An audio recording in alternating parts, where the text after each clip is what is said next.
ప్రతిరోజు లాగానే ఈ రోజు కూడా సోషల్ మీడియాలో ఏవేవైతే ట్రెండింగ్ మీమ్స్ ఉన్నాయో అవన్నిటిని మీ ముందుకు తీసుకొచ్చాను. సో లేట్ చేయకుండా ఆ మీమ్స్ ఏంటనేవి అయితే మనం చూసేద్దాం. సో ఫస్ట్ మీమ్ అయితే ఇక్కడ చూస్తున్నట్టయితే ఇక్కడ మనం చూస్తే పిక్స్ అయితే చూడండి ఒకసారి. ఇక్కడ మన మోదీ గారిది ఇంకా జగన్మోహన్ రెడ్డి గారిది అయితే పిక్ అయితే ఉంది. అండ్ ఇక్కడ చూస్తే ల్యాండ్ టైటిలింగ్ యాక్ట్ గురించి ఏం చెప్తున్నావురా జనాలకి అని చెప్పి క్వశ్చన్ మార్క్. అది తెచ్చింది నువ్వే అని చెప్తున్నా, నేను మోడల్ యాక్ట్ మాత్రమే ఇచ్చాను, నువ్వు నీ పైత్యం అంతా పెట్టావు అందులో అని చెప్పేసి అయితే ఉంది ఈ మీమ్లో. అండ్ నెక్స్ట్ ఇక్కడ చూస్తున్నట్టయితే నమస్తే ప్రొఫెసర్ నాగేశ్వర్ గారు, నాగేశ్వర్ కాదు నాగేశ్వర్ అని పిలువు. అండ్ ఇక్కడ చూస్తున్నట్టయితే ల్యాండ్ టైటిలింగ్ యాక్ట్ కర్మకర్త క్రియ వైసీపీ సర్కార్దే అని చెప్పేసి ఇక్కడ మనకు ఒక పేపర్ది కూడా మనం చూడొచ్చు, ఇది కూడా వైరల్ అవుతుంది. అండ్ ఇక్కడ చూస్తున్నట్టయితే మా పట్టా పాస్ పుస్తకాలపై జలగన్న ఫోటోలు వేస్తున్నారు, బాగానే ఉంది, మరి అవే ఫోటోలు మా ఇంటికి వచ్చే కరెంటు బిల్లు మీద చెత్త పన్ను మీద ఎందుకు వేయట్లేదు సార్? సో ఇది కూడా మనకి సోషల్ మీడియాలో వైరల్ అవుతుంది. అండ్ ఇక్కడ చూస్తున్నట్టయితే నా చెల్లిని మిస్ అవుతున్నాను, చూడమ్మా నీకోసం మీ అన్నయ్య ఎంత బాధపడుతున్నాడో. సో ఇక్కడ అన్నయ్య అనమాట షర్మిల, మా బాబాయిని లేపేసిన నా ఆస్తి లాక్కొని నన్ను గెంటేసింది వాడేరా అని చెప్పేసి ఇది కూడా వైరల్ అవుతుంది. ఈ మేము వచ్చేసి చూడండి, నాకు అసలు పోటీ చేయాలనే లేదు, జగన్మోహన్ రెడ్డి గారు బతిమలాడితే పోటీ చేస్తున్నాను, నిన్ను నమ్ముకున్నాను చూడు. సో ఇది కూడా మనకి వైరల్ అవుతుంది. ఇక్కడ చూస్తే ఏపీ ప్రజలు ల్యాండ్ టైటిలింగ్ యాక్ట్ ఎందుకు తెచ్చావు? మీ భూముల్ని కాపాడడం కోసం, కాపాడడానికి అయితే కోర్టుకి వెళ్ళకూడదనే రూల్ ఎందుకు పెట్టావు? సో ఇక్కడ చూస్తుంటే మనకి ఇప్పుడు ఏపీలో అయితే ల్యాండ్ టైటిలింగ్ యాక్ట్ అనేది చాలా అయితే వైరల్ అవుతుంది అంటే ఎట్లా ఉంది అక్కడ ప్రజలు ఎంత ఇబ్బందులు పడుతున్నారు అనేది చూస్తే అది దానికోసం ఈ మీమ్ కూడా చాలా వైరల్ అవుతుంది. అండ్ ఇక్కడ చూస్తుంటే పెన్షన్ విషయంలో వృద్ధులను చంపడమే వైసీపీ టార్గెట్, పేటీఎం బ్యాచ్, శవాలు దొరికితేనేగా మరి రాజకీయాలు చేసేది. సో ఇది కూడా మనకి వైరల్ అవుతుంది. ఇక్కడ చూస్తే 2019 మామయ్య హామీలు, పేటీఎం బిడ్డలు, మా అన్నయ్య ప్రత్యేక హోదా తెస్తాడు, పోలవరం పూర్తి చేస్తాడు, గొర్రెలు. అండ్ ఇక్కడ చూస్తే మెగా డిఎస్సి తెస్తాడు, రాజధాని కడతాడు. సో ఇది కూడా వైరల్ అవుతుంది సోషల్ మీడియాలో. ఇక్కడ చూస్తే ఈ సీన్ వచ్చేసి మనకి బాగా గుర్తుంటుంది, బలగం మూవీ సీన్ని తీసుకున్నారు ఇక్కడ. ఈయన బట్ట ఓట్ల కోసం ముసలోళ్ళని ఇబ్బంది పెడుతున్నాడు, వీడు ఎప్పుడు దిగిపోతాడో. అండ్ ఇక్కడ చూస్తుంటే ఈ ముసలోడు ఎప్పుడు పోతాడో మంచిగా శివ రాజకీయం చేసుకోవచ్చు. సో పెన్షన్స్ కోసం ఏదైతే జరుగుతుందో ఏపీలో దాని గురించి ఈ మీమ్ని వైరల్ చేస్తున్నారు. అండ్ ఇక్కడ చూస్తే నాకు ఓటేసి మళ్ళీ గెలిపించండి పెద్దాయన, నీ కల్తీ మందు తాగడం వలన నా కొడుకు ప్రాణాలు పోయి కుటుంబం రోడ్న పడింది, నీకు ఓటేయలేనయ్యా. సో అక్కడ ఏపీలో అయితే మద్యం అంటే కల్తీ మద్యం తాగి అక్కడ ఉన్న బ్రాండ్స్ ఏవైతే తాగుతున్నారో అక్కడ ఏపీ ప్రజలు అనారోగ్యానికి గురవుతున్నారని చెప్పేసి చాలా మంది అయితే వాపోతున్నారు. సో దానికి సంబంధించి ఈ మీమ్ కూడా వైరల్ అవుతుంది. ఇక్కడ చూస్తున్నట్టయితే ఇక్కడ పాములు పట్టేవాడు పాము కాటికే పోయినట్టు అందరి కుటుంబాలని బూతులు తిట్టించేవాడే సొంత కుటుంబంతోనే బూతులు తిట్టించుకుంటున్నాడు. అంటే ఇక్కడ ఈ వైసీపీ పార్టీలో చాలా మంది నేతలు ఎలా మాట్లాడతారో ఏంటో అని మనం చూసాం కదా. సో అలాంటిది అనమాట. అయితే లైట్ అనే పేజ్లో ఈ మీమ్ కూడా వైరల్ అవుతుంది.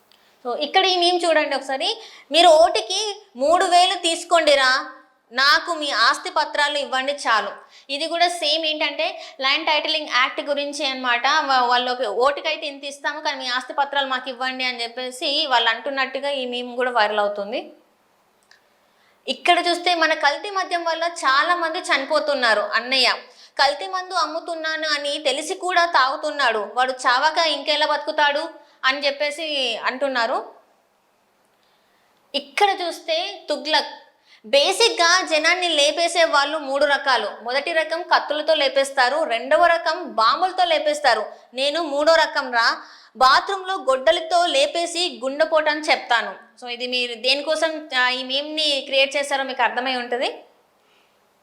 అండ్ ఇక్కడ చూస్తే జీవితం నాశనం కావడానికి మద్యం ప్రేమ జూదం మాత్రమే ఆడాల్సిన అవసరం లేదు, 2024లో వైఎస్ఆర్సీపీకి ఓటేసినా చాలు అని చెప్పేసి ఇక్కడ పవన్ కళ్యాణ్ గారు చెప్తున్నట్టు, అంటే ఒక మూవీ సీన్ తీసుకున్నారు. సో అది అనమాట. ఇది కూడా వైరల్ అవుతుంది. అండ్ ఇది చూడండి, 2015లో రాజధాని విజయవాడలో ఉండాలి, 30,000 ఎకరాలు ఉండాలి. 2018లో హే అమరావతి మ్యాన్ యోయో నేను ఇల్లు కూడా ఇక్కడే కట్టుకున్నాను. అండ్ 2019లో కర్నూలు విశాఖ కూడా రాజధానిలే. అండ్ ఇక్కడ చూస్తే కర్నూలు లేదు, బొక్క లేదు, విశాఖ ఒక్కటే రాజధాని, ఏం పీక్తావురా. అండ్ ఇది అంతా మనం చూస్తుంటే మీకు గుర్తొస్తుంది అపరిచితుడు మూవీలో ఏదైతే ఉంటుందో రాము రేమో అపరిచితుడు క్యారెక్టర్స్ ఉంటాయి కదా, సో అలాంటిది అనమాట. ఆ క్యారెక్టర్స్ లాగా తీసుకొని చేశారు ఈ మీమ్ని. ఈ మీమ్ చూడండి, ఇక్కడ మనకి చూడొచ్చు పత్రాల పైన ఫొటోస్, జగన్ గారి ఫొటోస్ ఇవన్నీ కూడా. అండ్ ఇక్కడ చూస్తే మీ తాత ఇచ్చాడా లేదా మీ నాన్న ఇచ్చాడా, మా నాన్న మా తాతయ్యగా ఇచ్చింది, అలాంటి నా ఆస్తి మీద నీ బొమ్మ ఏందిరా బోస్డీకే అని చెప్పేసి అయితే మీమస్ తిడుతున్నారు. మీమస్ అంటే ఇదైతే వైరల్ అవుతుంది చాలా. అండ్ ఇక్కడ చూస్తే ఆర్టిస్ట్, జగనన్న కోసం నా ప్రాణాలైనా ఇస్తా. రిపోర్టర్, ఏరా వాడి శివ రాజకీయాల గురించి తెలిసే చెప్తున్నావా అంటే ఇక్కడ ఆర్టిస్ట్ చెప్తున్నాడు, నాకు అదే భయంగా ఉందన్న, ఎక్కడ నన్ను లేపేస్తాడో అని. సో ఇదనమాట. నా చెల్లిని మిస్ అవుతున్నా జగన్మోహన్ రెడ్డి, సరిగ్గా ఎన్నికల టైంకి తల్లి చెల్లి గుర్తుకొస్తారా నీకు, ఇదనమాట. అండ్ ఇక్కడ చూస్తుంటే హనుమాన్ మూవీ చూస్తున్నంతసేపు ఒకటే బాధరా, ఆ రోజు ఆంధ్ర మందు తాగకపోతే ఈ రోజు ప్రాణాలతో ఉండేవాడు కదా అని. సో మనం హనుమాన్ సినిమా చూసాము, అక్కడ రాకేష్ మాస్టర్ అయితే ఆ సినిమాలో యాక్ట్ చేయడం జరిగింది. కాకపోతే ఈరోజు రాకేష్ మాస్టర్ మన మధ్యలో లేకపోవడం చాలా బాధాకరం. అండ్ ఇక్కడ చూస్తే అల్లుడు వాటర్ బబుల్ ఐడియా బాగుంది, రాళ్ళదాడి భయం కూడా ఉండదు. అంటే మనం చూసాము జగన్మోహన్ రెడ్డి గారి పైన రాళ్ళదాడి జరిగింది, అయితే ఇక్కడ ఒక క్యారికేచర్ రూపంలో సో జగన్మోహన్ రెడ్డి గారు వాటర్ బబుల్ వేసుకున్నట్టు మనకు కనిపిస్తుంది. సో ఇది కూడా వైరల్ అవుతుంది. అండ్ ఇక్కడ చూస్తే ల్యాండ్ టైటిలింగ్ విషయంలో జగన్పై కేంద్ర ప్రభుత్వం సీరియస్, కళ్ళు ఎక్కడ పెట్టుకొని పనిచేస్తున్నారని మండిపాటు. ఒక కన్ను తాడపల్లి ప్యాలెస్లో పెట్టుకున్నాం, ఇంకో కన్ను వైజాగ్లో పెట్టుకున్నాం సార్ అని చెప్పేసి ఎటకారంగా మాట్లాడుతున్నట్టు ఈ మీమ్ ఉంది. సో ఇది కూడా వైరల్ అవుతుంది. అండ్ ఇక్కడ చూస్తుంటే జగన్ చేసిన అభివృద్ధి ఎక్కడో చూపిస్తే మీకు లైఫ్ టైం సెటిల్మెంట్ రా అని చెప్పేసి సూర్య గారి డైలాగ్ అయితే ఇచ్చేశారు. సో ఇది కూడా వైరల్ అవుతుంది. సో ఇక్కడ ఈ మీమ్ చూడండి ఒకసారి, మీరు ఓటుకి 3,000 తీసుకోండిరా, నాకు మీ ఆస్తి పత్రాలు ఇవ్వండి చాలు. ఇది కూడా సేమ్ ఏంటంటే ల్యాండ్ టైటిలింగ్ యాక్ట్ గురించి అనమాట. వాళ్ళు ఓటుకైతే ఇంత ఇస్తాము కానీ మీ ఆస్తి పత్రాలు మాకు ఇవ్వండి అని చెప్పేసి వాళ్ళు అంటున్నట్టుగా ఈ మీమ్ కూడా వైరల్ అవుతుంది. ఇక్కడ చూస్తే మన కల్తీ మద్యం వల్ల చాలా మంది చనిపోతున్నారు. అన్నయ్య కల్తీ మందు అమ్ముతున్నాను అని తెలిసి కూడా తాగుతున్నాడు, వాడు చావక ఇంకెలా బతుకుతాడు అని చెప్పేసి అంటున్నారు. ఇక్కడ చూస్తే తుగ్లక్, బేసిక్గా జనాన్ని లేపేసే వాళ్ళు 3 రకాలు. మొదటి రకం కత్తులతో లేపేస్తారు, రెండవ రకం బాంబులతో లేపేస్తారు, నేను 3వ రకం రా, బాత్రూంలో గొడ్డలితో లేపేసి గుండెపోటు అని చెప్తాను. సో ఇది మీరు దేనికోసం ఈ మీమ్ని క్రియేట్ చేస్తారో మీకు అర్థమై ఉంటుంది.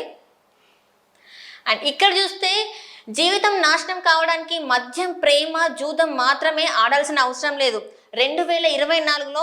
అండ్ ఇది చూడండి 2015లో రాజధాని విజయవాడలో ఉండాలి, 30,000 ఎకరాలు ఉండాలి. 2018లో హే అమరావతి మ్యాన్ యోయో నేను ఇల్లు కూడా ఇక్కడే కట్టుకున్నాను. అండ్ 2019లో కర్నూలు విశాఖ కూడా రాజధానిలే. అండ్ ఇక్కడ చూస్తే సో ఇది ఇవాళ సోషల్ మీడియాలో ట్రెండ్ అవుతున్న